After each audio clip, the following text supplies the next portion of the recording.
Hey there, and welcome to the Unleash Your Greatness Within podcast. I'm TJ Hoisington, and in today's success interview, I was privileged to interview mental success coach and author Ryan Gottfredson. You already know. My passion and my mission to help you unleash your greatness within. My heart goes out to the underdogs that's on their way. If you think you can go from good to great, okay, let's motivate. GreatnessWithin.com. TJ Hoisington. GreatnessWithin.com. You see, Ryan has written a new book called Success Mindsets. Let me ask you, do you have a success mindset? Did you know that there's several mindsets that people can have, and they either are taking you closer to your goals or they're pulling you away from or limiting you from achieving your goals? In this interview, we talk about the importance of mindsets, what it is, and how you can change your mindsets, and the role that having the right mindset can play in your effectiveness and happiness in life, at work, and in leadership. Now, before we jump into the interview, do me a favor. Subscribe to my YouTube channel. Would you please subscribe, be a part of my community, and make sure that you click that notification bell so that you're one of the first to be notified when I come out with a new success interview where I interview high achievers from different industries and backgrounds and so forth, or when I come out with a motivational or inspirational message. Also, if you want to just download the audio version of this podcast, hey, jump over to iTunes, type in my name, TJ Hoisington, and there you'll see my podcast called Unleash Your Greatness Within. Click on that and subscribe, all right? I wish you the very best. Now let's jump right into the interview. Ryan, welcome to the Unleash Your Greatness Within podcast. Hey, thanks for having me. And thanks for trusting me to get in front of your audience here. You've got a great audience, and hopefully I could add some value to them. No, I believe that you can add value to my audience. That's why we accepted you on the show. And thank you for sending me a copy, or your team sending me a copy of your new book, Success Mindsets, your key to unlocking greater success in your life, work, and leadership. And hey, listen, as I looked into you a little bit more and my staff passed your information on to me, it was clear that I needed to have you on the show. So I look forward, because I've gone through your book and you've got a lot of great insights in here that we can talk about, and I know it'll be a benefit to the listener. So before we get into that though, one of the things that I like to do with all of our guests is have them share a little bit of their background, their bio, and so forth. So if you could share with us yours, that'd be great. Yeah, for sure. My journey starts with regards to my mindset journey starts in high school. One of the classes that I took was sports psychology. Yep. So I read Stephen R. Covey's book, 7 Habits. I read books by Mike Krzyzewski, Pat Riley, and Rick Majerus. Like, I still remember these books. I ate them up. They're leadership books. And I remember thinking as a senior in high school, man, if there was a career where I could study leadership and write books, like, I'd love to do it. But then I was like, well, I don't, is there something out there, like a way to do that? And I didn't know. Fast forward a couple of years, and I'm living in Boston, Massachusetts, and I meet a Harvard Business School professor, and I ask him, what do you teach? And he says, organizational behavior. I'm like, what's organizational behavior? He says, well, it's the psychology of business. And he starts talking about leadership. I'm like, light bulbs are going off. You got to be kidding me. Like, this is what I've always wanted to do. So I set down the route of going the academic route. I did my PhD at Indiana University in organizational behavior and human resources. And I was doing research on leadership. Mm-hmm. And my dissertation, in many ways, summarizes the last 70 years of leadership research. And the dominant emphasis of leadership research over the last 70 years is focused on leadership behaviors. In other words, what do you need to do to be an effective leader? Right. And that's a really great question to answer. But it didn't sit well with me because it seems a little short-sighted. My guess is you would agree with me that leadership is not about doing the right things. It's about being a certain type of person, being somebody that others want to follow, and being somebody who's a positive influence in the lives of others. Right. So after my dissertation and over the last 6 years, I've been trying to figure out the best way to tap into our being as a way to develop ourselves and to develop leaders And that's landed me on mindsets. And so that's what ultimately has led to the book, and what I teach as a professor at Cal State Fullerton. And then when I consult and work with organizations, that's primarily what I focus on. Okay, so identify or define the word mindsets from your perspective. What does that mean? What does that look like? So our mindsets are our mental lenses. In fact, I'm going to give you a little object lesson since we're on video here. Is that all right? Love it. Okay, so here's I'm wearing some very cool blue lens glasses here. That's right. All right. So our mindsets are our mental lenses. They shape how we view and we see the world around us. Now, all of us are wearing our own mental lenses, right? Of course, they're not physical, but we're all wearing our own unique mental lenses that are causing us to see the world in different ways. And one of the issues is because we've been wearing our mindsets for so long, like if I wear these glasses for the rest of the day, at certain points in the day, I'm just going to lose consciousness of the fact that they're on my head. And I'm going to lose consciousness of the fact that they're causing me to see the world different than how anybody else is seeing the world. And I'm going to be led to believe that how I see the world is the best way to see the world. But the reality is how I'm seeing the world is not the best way to see the world. And it's not until somebody can come to me and say, hey, you're wearing some pretty goofy glasses. I'll be like, oh, no way. Okay. Well, now that we realize that, and now that we realize that we're not seeing the world in the best way, we become empowered to do something about it. So we can take off our mindsets and we could put on better mindsets, things that'll help us see the world better. So mindsets are our mental lenses, one way to think about it. Second way to think about it is mindsets are our mental fuel filters. Because when we approach situations, our mindsets take in select cues. Those select cues go into our brain, and how we interpret those cues go on to fuel how we think, how we learn, and how we behave. So at the end of the day, our mindsets are foundational to everything we do, because everything is based upon the cues that we take in and how we interpret that information.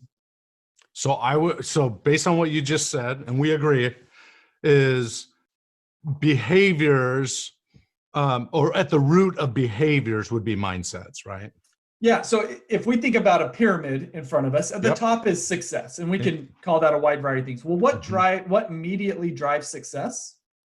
Well, that's behaviors, what we do. And I think when it comes to leadership development, that's where 90% of organizations and people focus. Totally. But then we can ask ourselves, what drives our behaviors? Well, that next level down, it's our thinking drives our behaviors. And my guess is that about 9% of organizations and people focus there. And it's a better place to focus than our behaviors because it's deeper. But then most people stop there. 99% of people stop there. We can ask ourselves, what drives our thinking? And that's our mindsets. You see, if we try to shift forward our thinking and our behaviors, and we don't talk about mindsets as a part of our personal development, our prevailing mindsets will continually resist the shifts that we're trying to make in our thinking and our behavior. And ultimately, our development is going to be a frustrating experience for us. A much more natural way to develop us is to push forward our mindsets. As we do so, our thinking and our behavior, and consequently our success, will naturally follow those shifts in our mindsets. Totally makes sense, right? And that's the root. So I call it, in one of the first CD sets that I ever put together back in 1999, was called The Power to Shape Your Life. And CD number 1 was beliefs, the embryo of greatness, right? That at the core, it's at the belief level. And I noticed in your book, you used a word that I use a lot, which is interpretation, right? Our perspective of the world. And you brought up that we are constantly filtering our world. And just for the audience's sake, our mind does 3 things. It deletes information, it distorts information, and it generalizes information. And because of all of that, we may have the wrong set of filters in place to operate in the world today. And so you kind of point out in your book, you start off by sharing the example of running. You've always been an avid runner. Maybe you can talk to this a little bit. And then did I understand that you woke up one day to maybe some things you didn't quite understand or know, and that shifted because you got injured or something? Could you explain a little bit of that? Yeah. So I've been running my whole life. And I pulled a muscle in the back of my knee playing basketball, and it just didn't allow me to run. It just, every time I ran, I could do everything else but run.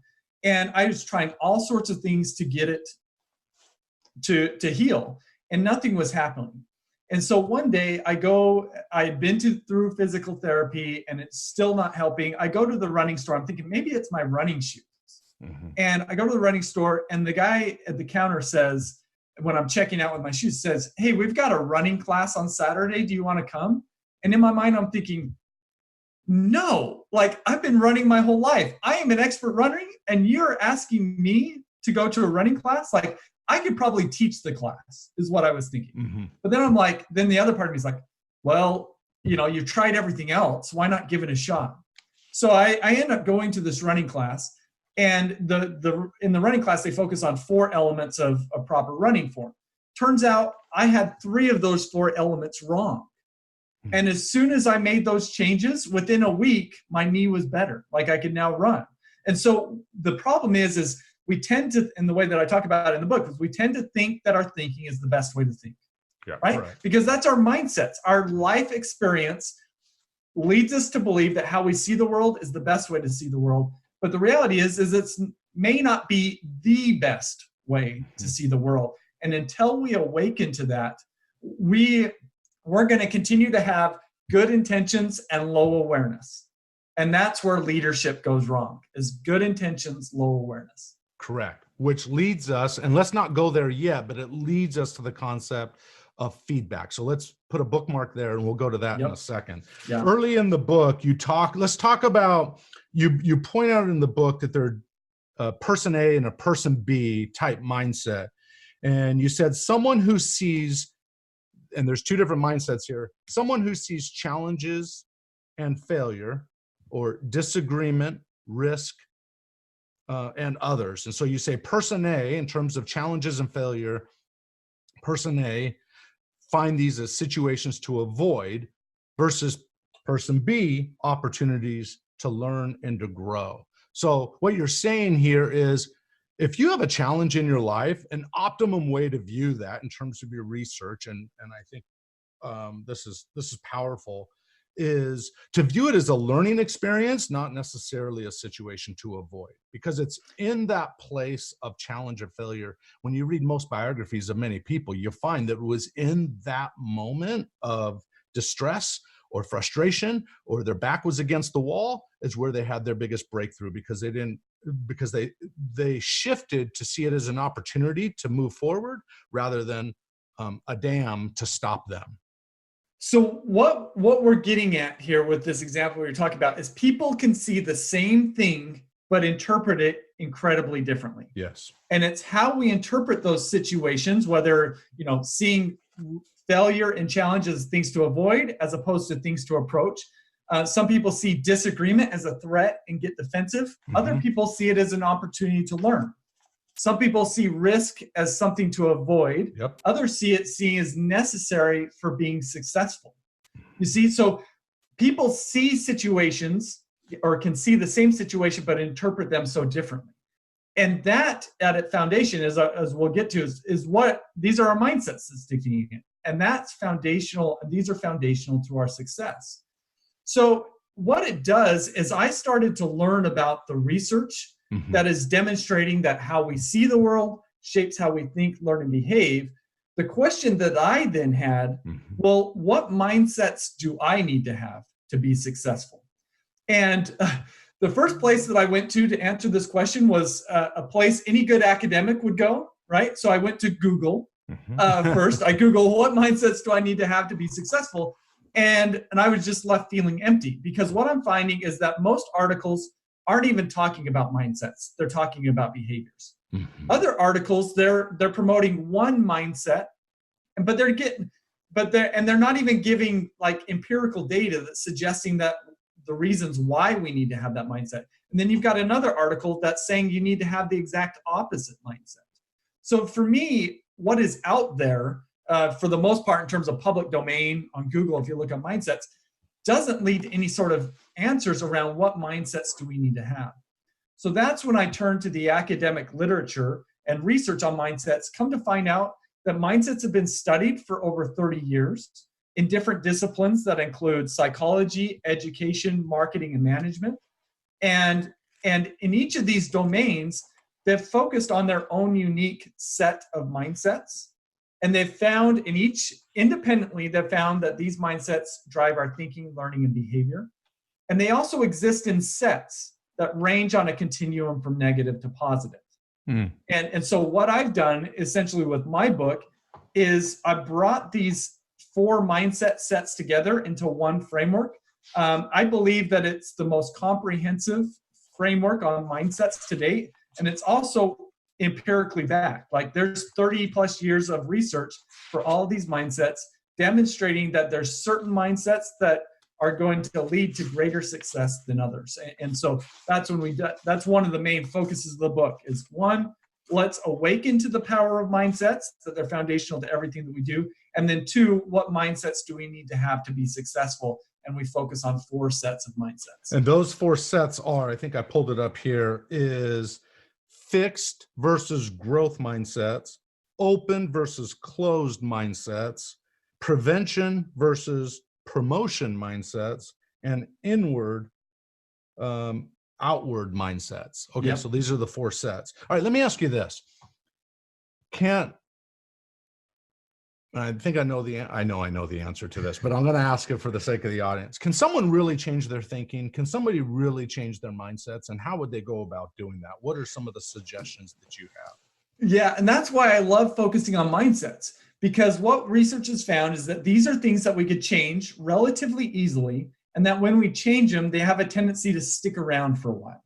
So in order for us to understand what it takes to shift mindsets, we've got to understand exactly what they really are. And we've kind of skirted over this. So mindsets aren't really our mental lenses. What they are is they're neural connections within our prefrontal cortex that's tapping into our associative processing mode, our long-term thinking, and our generalized thinking, as you brought that up earlier. And so each of us has a mindset that causes us to see failure as something to avoid. We also have a mindset or neural connection that causes us to see failure as something to learn from. So we've got both of these neural connections going on. Well, which one dictates how we operate is the one that's stronger, the one that fires more rapidly, and the one that fires more loudly. And so if we've got a mindset, a negative mindset neural connection that's really strong, that has us seeing failure as something to avoid, what we need to do is we need to decrease the strength of that neural connection and increase the strength of the more positive mindset neural connection. And so what that means is we've just got to work out those more positive mindset neural connections. We've got to engage in small interventions that repeated over time. I mean, this is really just hitting the gym for our brain. Yep. It's just, we can't expect to be strong and buff and cut without regular practice at the gym. But what some of these interventions, examples that we found is writing 2 paragraphs, watching a 3-minute video, engaging in a 15-minute training, listening to a podcast.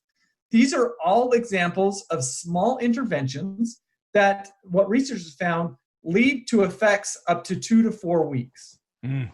So that's great. We see effects on an immediate basis, but what happens if we start stacking these interventions on top of each other? Yep. That's us hitting the gym, and in relatively short amount of time, just repeated positive interventions causes us to shift our mindsets to become more positive.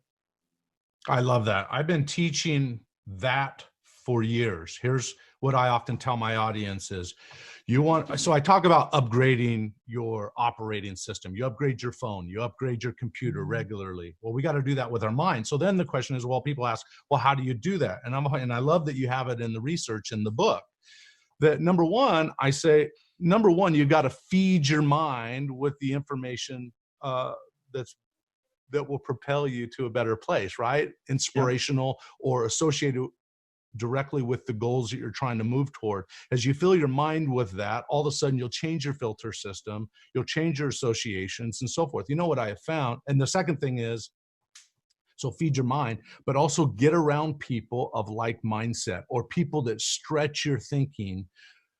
Associations have a sort of a osmosis way of stacking, maybe you would call that, of Yep. positive reinforcement. And you know where I find a lot of that is when I'm working, for example, in multi-level or direct selling companies, right? It just seems like in many cases, you take people that maybe have been in one career path for 30 years, and then all of a sudden somebody introduces them to this great opportunity for this company.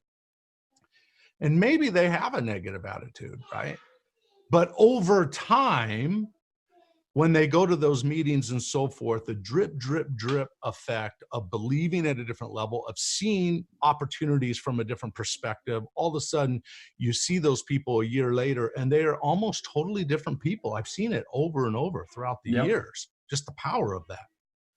So one of the things, which is great, so we can go about shifting our mindsets in an intentional, but albeit somewhat indirect way, just as you described. And that's fantastic.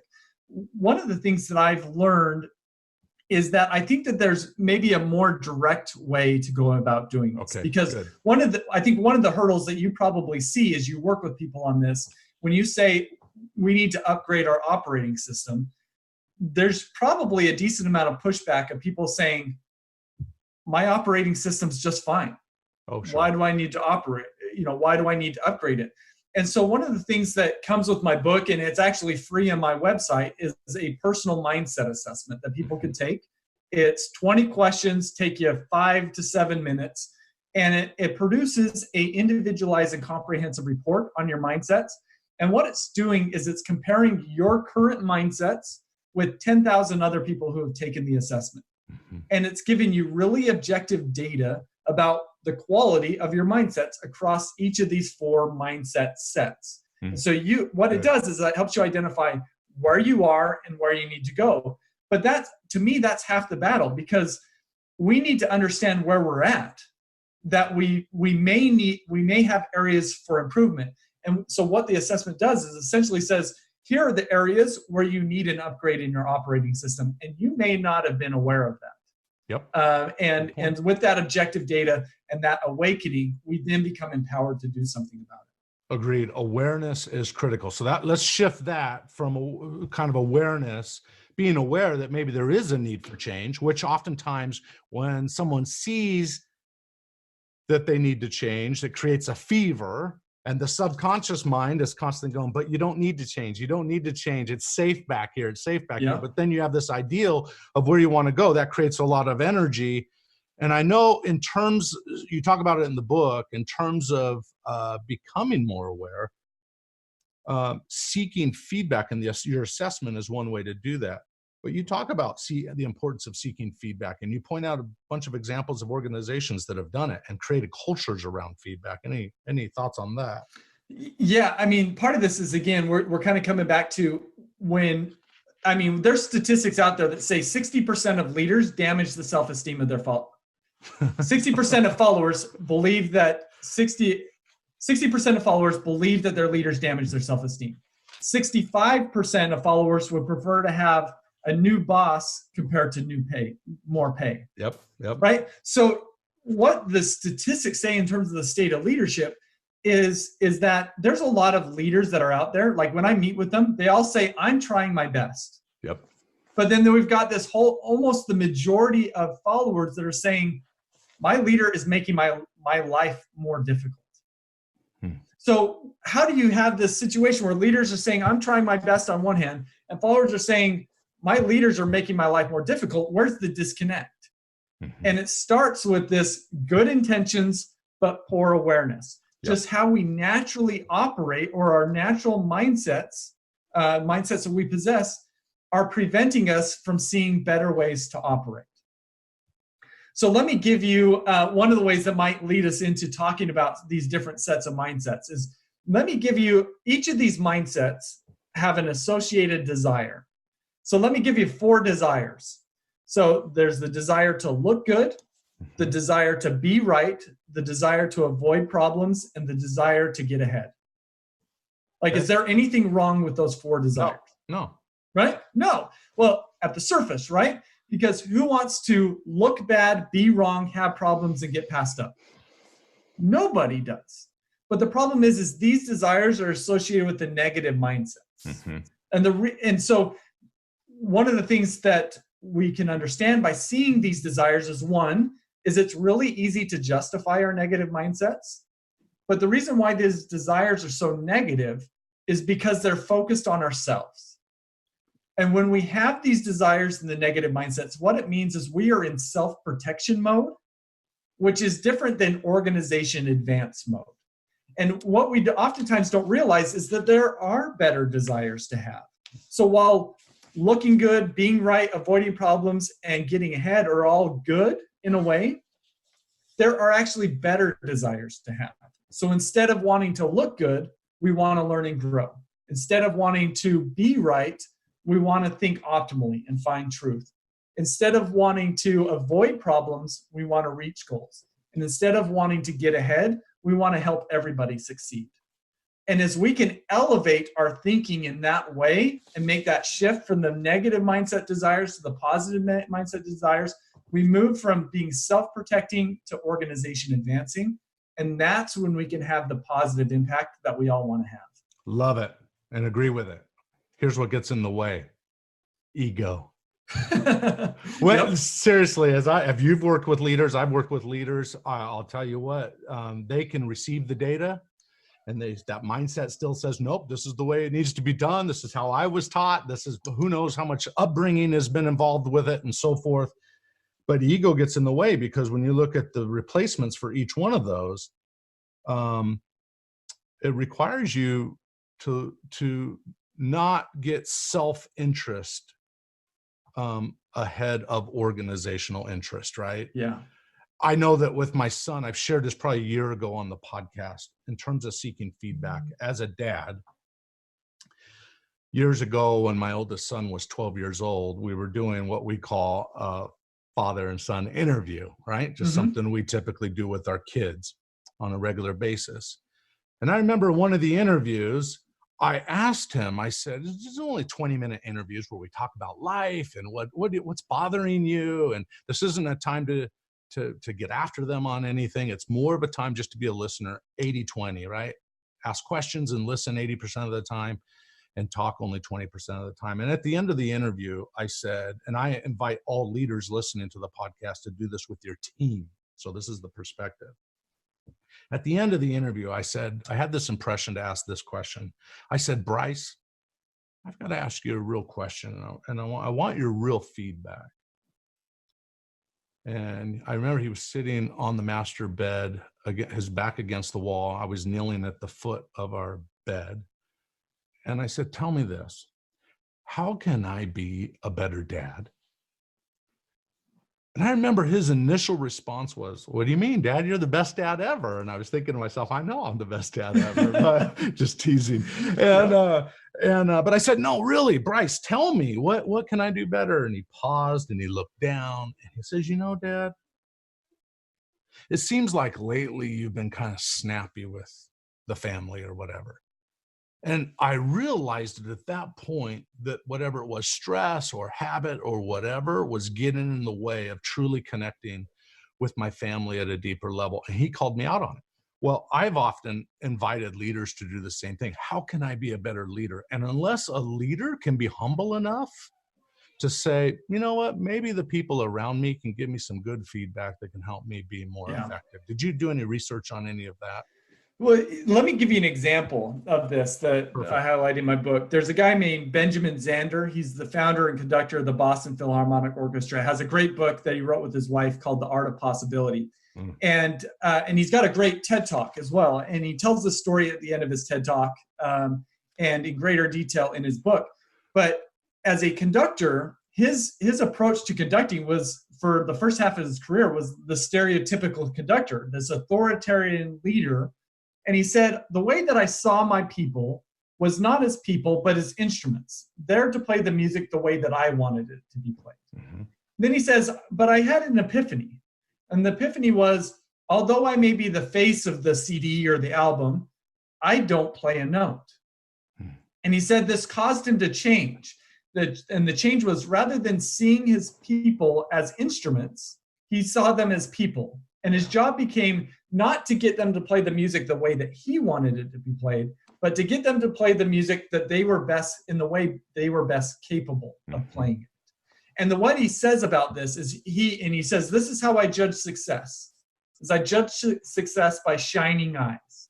And he asks a beautiful question. Who am I being that their eyes are not shining? And I love that question, because if something is going bad, we should ask that question first. Who am I being that their eyes are not shining? It causes us to look in the mirror before we point our finger out the window to all the things that are going bad.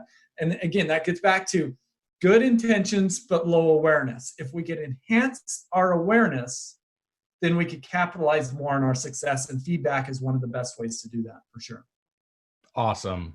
You know, talking about feedback, when I interviewed the authors of the book, 9 Lies About Work, I let me tell you, Marcus Buckingham and his partner in the book, what was interesting about that is they talked about feedback. When leaders seek feedback, if they will do it from a positive perspective versus a beat down perspective, they will get, and they had all these statistics, they will get better results, right? They talked about Landry, of the coach of the Dallas Cowboys, how when someone would do it in the post-game meeting, someone totally missed a tackle or something, instead of coming down hard and chewing that person out, he pointed out throughout the game all the great things that player did, and then pointed out, hey, by the way, maybe you should do this next time, kind of a thing. And they point out in the book that just the mind goes into fight or flight mode when a leader is criticizing. And I think this is where we have to be careful to some degree with too much transparency. Like Ray Dalio, there's a balance with that. Any good thing can become a vice. And so I know that you talk about radical transparency, and we know that having transparency does increase results, right? You could be walking down the street, see a basketball game going on where people are just shooting the ball. The moment someone comes on and says, hey, let's play a game, all of a sudden, because there's accountability and there's scorekeeping, now it becomes competitive, right? And, and results go up. So there's a balance there. What is have you done any research on the power of feedback too much versus not enough? Anything in between there? No, I mean, just to your point, I didn't focus directly on feedback in the book. We know all of those principles. True, right. And the article that Buckingham and then Ashley, I'm spacing his last name. Ashley Goodall, Goodall wrote. They wrote an article, if you don't want to read the whole book, called The Feedback Fallacy. It's published in Harvard Business Review. I think it's the best article I've ever read on giving feedback. So if anybody's interested. So the primary, one of the things that we dive into, or I dive into in the book, is feedback is one element and a way to create awareness, to improve each of the different sets of mindsets that we focus on. And we've kind of like skirted around and given some different examples. Like I do talk about Ray Dalio in part of the book. I do talk about Benjamin Zander in part of the book. Yep. Maybe, do you think, would it be beneficial if we just kind of highlighted what each of these different sets of mindsets were and talk about how they affect how we operate? Cool. So as you mentioned, the 4 sets are fixed versus growth.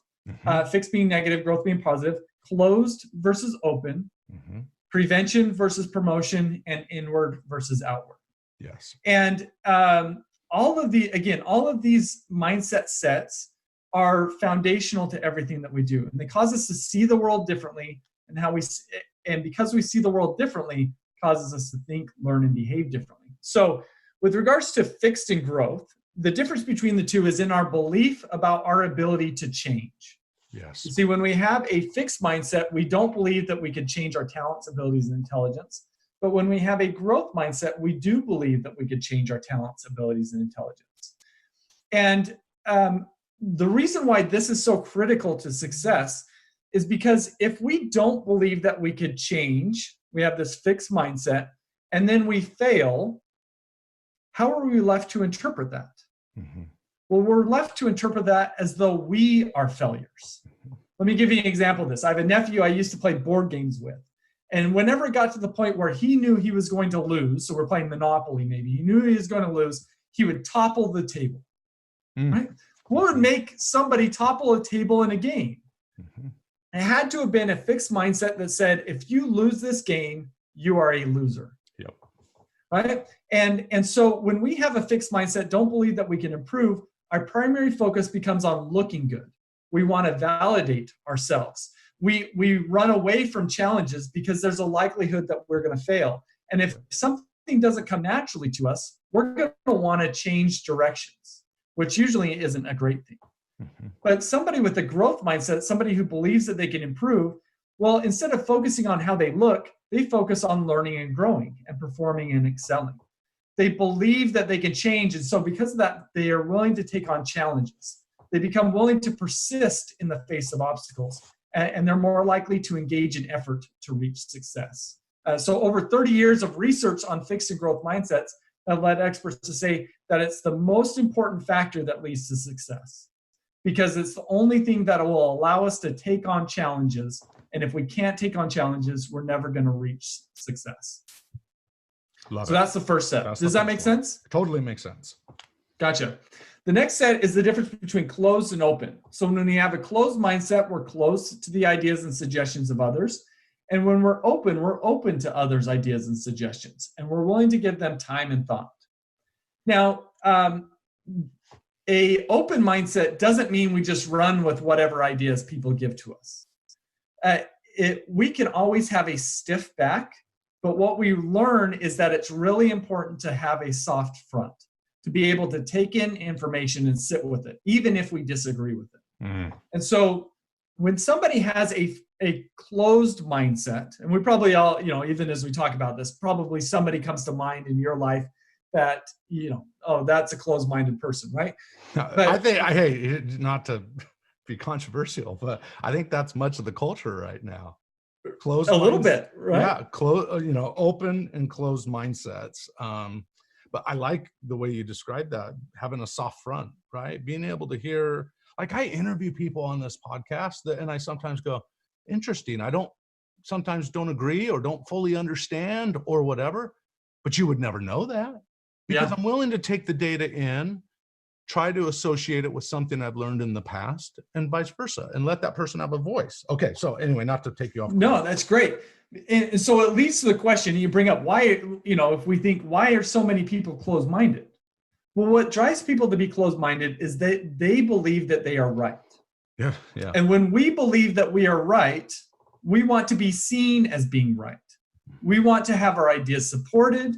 We want to be the one providing the answers, not asking the questions. Because we're not asking questions, we're out of touch. We avoid feedback, we avoid new perspectives, and we see disagreement as a threat and get defensive. Yes. And the difference between somebody who's closed mindset and somebody who's open mindset is those that have an open mindset, they just leave room for the idea that they can be wrong. When we create a space for the possibility that we can be wrong, rather than being focused on being seen as being right, we focus on finding truth and thinking optimal.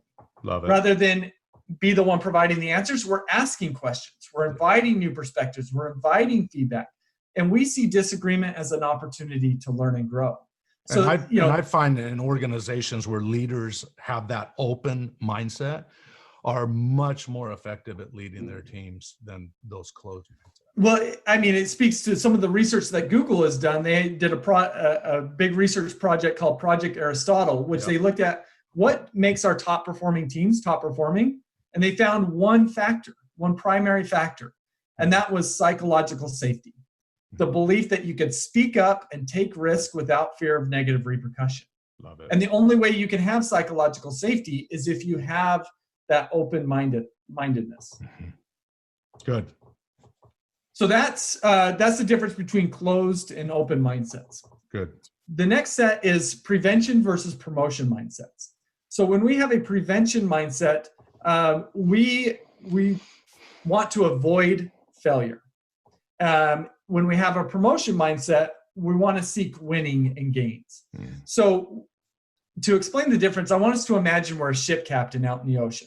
For a ship captain in the ocean, and we have a prevention mindset, our number one focus is on not sinking.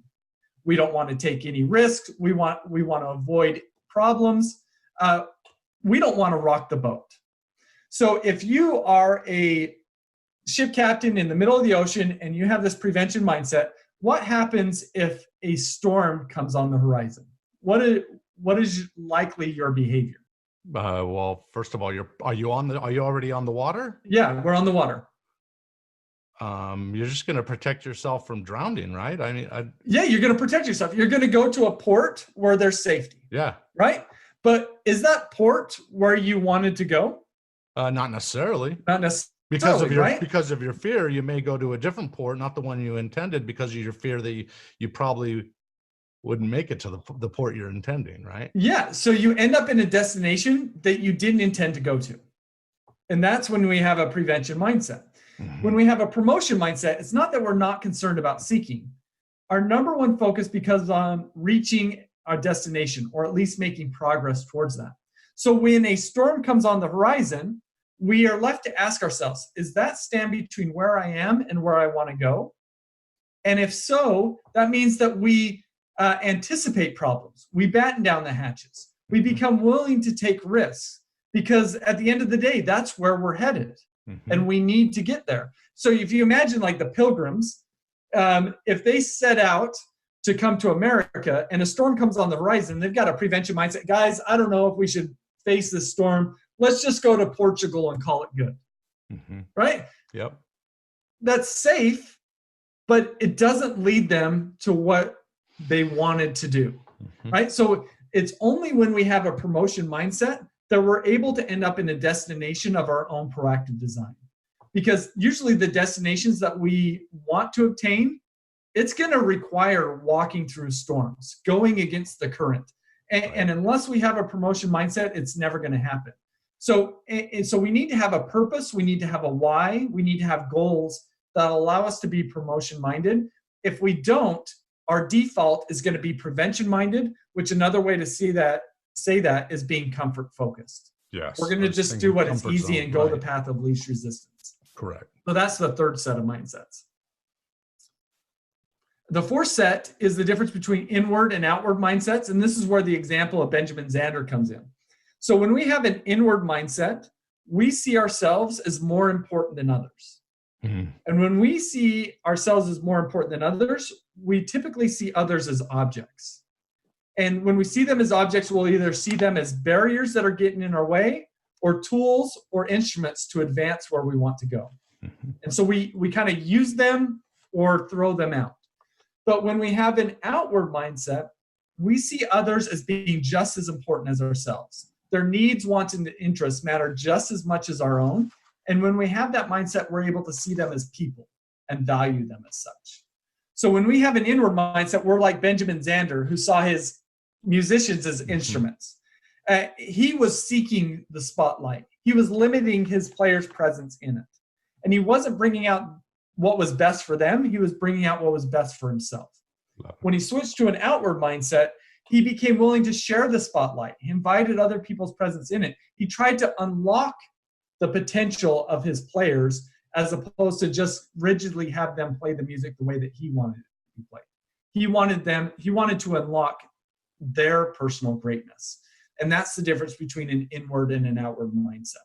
So those are the four sets of mindsets: fixed and growth, closed and open, prevention, promotion, and inward and outward.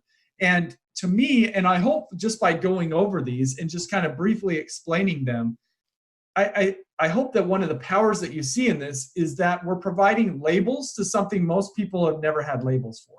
And if you don't have a label for something, you can never focus on it. So just by having labels allows us the ability to introspect, where am I along these continuums? And then when we identify where we're at and where we want to go, now we become empowered to do something about it. So hopefully that kind of helps people awaken and enlighten their minds. Very good. And I assume they can find out what their four sets of mindsets are by going to your assessment, right? Yep. So go to my website. It's free. And then what would be the URL? And we'll put it down at the bottom. Yeah. RyanGottfredson.com is the easiest place to go. There's a button right at the top that says take assessment, take mindset assessment. And then, like I said, it's 20 questions, 5 to 7 minutes. And then it compares your mindsets relative to about 10,000 other people who have taken the assessment to kind of get a sense of where you stand on these continuums from negative to positive. And then also it includes information about and ideas about how you can improve your mindset. So what are some of these, we talked earlier about these small interventions that we engage in to shift our mindsets. And there's specific suggestions for each set of mindsets. And then of course, my book is, as you mentioned earlier, that officially doesn't come out. Ebook comes out in February, physical copy in May. But it's available for pre-order, and that'll kind of encompass all of this information we're talking about. You wrote right here on the printed book, 95, page 95. The header is "Let go of your prevailing mindsets," and you talk about here are some suggestions that may help you let go. First, learn about people who have changed and improved their mindsets. So association, it sounds like. Number 2, seek out little wins, right? And obviously go to the book to get more information on it. Third, engage in positive self-talk. As I was reading that section, I came across some research about mindsets and positive self-talk and what we're focused on and the words we use and so forth. I've been teaching that for a long time. I came across some research, an Instagram study. I don't know if you've seen this one, where they did research on 166 people, and they looked at 43,950 photos.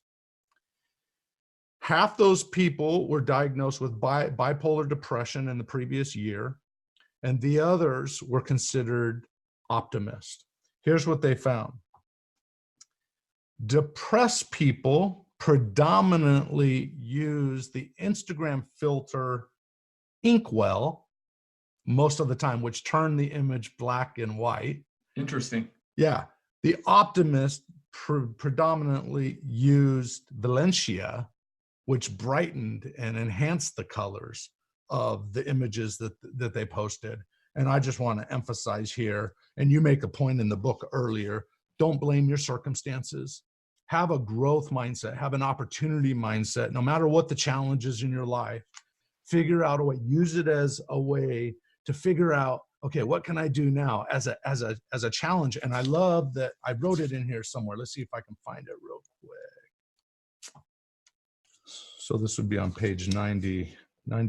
I wrote at the top, it's important to know what you want, getting a clear purpose in your mind.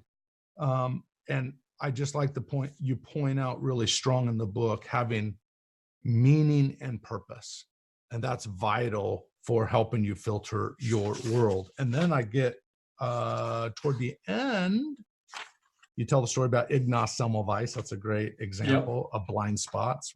Later in the book, you talk about Ed Catmull of Pixar and Disney Animation. And I think this is a great example. You said Catmull has created an environment where open mindsets can thrive, despite the common organizational forces that socially incentivize closed mindsets. This has been crucial to Pixar's and Disney's animation process. By creating this environment, employees are able to, and I think this is a powerful list here, seek truth. And this is you speaking, right? These are the elements that you point out in the book. Seek truth rather than seek to be right. I love that. Think of how many relationships fail in many regards because they just want to be right instead of seeking truth or seeking what works. I know Stephen Covey would often talk about what's really going to work, what's a compromise that will really move us forward. The second thing you say is seek to see options optimally rather than seek to have ideas supported. Feel free to jump in any one of these. Seek feedback rather than avoid feedback. I think that's really hard because people, you're right, but people are sensitive, right? Sometimes feedback hurts. So we avoid, but we'll be more effective if we're willing to have a mindset that's willing to look at the feedback, even if it's not pretty, realizing that I can always become better in the future. Yeah. So there's benefits to getting feedback, which is improvement and ideas for improvement. There's costs to getting feedback, which is it hurts at times, and it hurts our ego, and it's things that we don't like to hear. And so how do we get to the position where we can ask for feedback? Well, and that speaks back to that you've got to have a purpose. Your why for getting feedback has got to be stronger than your fears of feeling bad. And if we can have that purpose, it really shifts, where we're at. As you look at these 4 negative mindsets: fix, close, prevention, and inward. Again, these are about being in self-protection mode.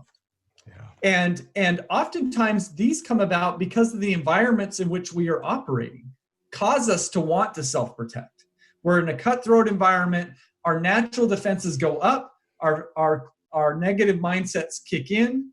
But the reality is regardless of and when we have that happen, we are the passenger of our lives. We're letting the context dictate how we are leading and operating our lives. But the reality is regardless of our context, we can shift our mindsets and we can navigate better. We can become the drivers of our lives. I think one of the most awesome examples of this that just I have to keep coming back to, because I don't think it could get worse than this, is Viktor Frankl. So Viktor Frankl, only member of his family to survive the Holocaust. And he says in his book, Man's Search for Meaning, you can take anything from a person, but the last of their human freedoms, their ability to choose their own will.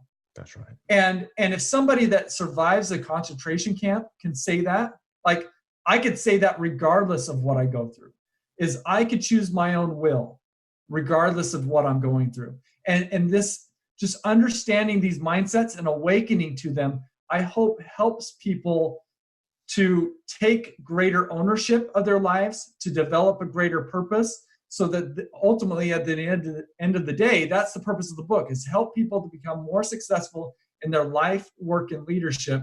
And as we shift these mindsets, success will come naturally. When we're stuck in the negative mindsets, and I've been there, there's a reason why I'm focusing on mindsets, because I probably needed the work more than anybody else, is when I was trying to improve without a focus on mindset, it was one of the most frustrating experiences, because I was pulling forward my behaviors and thinking, but my prevailing mindsets were continually resisting that effort. It's been such a relief to focus first on mindsets. As I've shifted those forward, the thinking and behaviors naturally follow, and so does the success. So I hope that by just talking about, one, the foundational importance of mindsets, and then two, giving labels to specific mindsets helps empower people to awaken more to themselves, and helps them to shift their mindsets forward so they can unlock the greater success that I know that they're seeking. I love it. Wow. This is powerful, and I would encourage everybody to get the book. If you want to learn how to change your mindset and also understand mindsets, this is critical. When you bring up Viktor Frankl, I've been to the Dachau. I know he was in Auschwitz, but Dachau concentration camp. And, he would tell the story of people that just gave up on life. They would just run toward the fences. And you knew if you stepped on that 40-yard piece of grass that went around the concentration camps, you knew you'd be shot. And he said there were some people that just gave up. They lost their meaning, and they would run to the fence and be shot. And then you have the story of Corrie ten Boom. That triggers a thought of where she thought she was in a horrible circumstance until one day she had an epiphany that she was in charge of her attitude, really. And it changed everything for the period of time that she was in that concentration camp. In the end, we are in charge. But I think you're right. Being able to find the label for it, understand it, figure out maybe where you are at on that spectrum, and then work from there to improve it, I think is really important. So I encourage everybody to get success mindsets. Ryan, first of all, would you repeat where they can go to get information about you and the assessment? I think it'd be good for them to take. Go to my website, ryangottfredson.com, and then also connect with me on LinkedIn. That's kind of where I'm most active. Okay. If you're a leader or a manager and listening to this and you like this stuff, one of the things that I do with organizations is I'll have the group, the team, the organization take the mindset assessment, and then I could aggregate those results and put together a collective mindset report. And it gives an instant snapshot of the culture and the prevailing thinking within the organization. Allows us to see where are we doing well, where is our own thinking getting in our way of greater success, and we could really get some tailored diagnostics around improving and shifting mindsets in organizations at a collective level in order to unpack greater success for them. So this information we covered, primarily, the reason why I love doing this is because I love helping people become better in their life, their work, their leadership. But also I've learned as I've worked with organizations that this is critical for creating environments that create greatness. And this is really foundational to that. And that's reasons why I talk about companies like Pixar, Bridgewater Associates, Microsoft within the book, is because these are all organizations that have focused on mindsets, primarily focused on mindsets to drive success. And you look at Microsoft, who in the last 5 years since Satya Nadella has been in there, their stock price has tripled, the market cap has tripled, and the primary thing that he's focused on is a growth mindset. And he credits all of their latest success to that focus on improving the culture through a focus on mindset. So this is really powerful at both an individual level as well as an organizational level. Love it. All right, go check it out. Ryan, thank you for being on the show today. I think my feeling is that we just touched the tip of the iceberg. There's so much information, but I think you expressed it well. And so thank you for being on the show. Thanks for having me on. I really hope it's beneficial to your audience. So thanks. I'm sure it will be. All right. I wish you the best, and I wish your book the very best as well. Thank you. I appreciate it. You bet.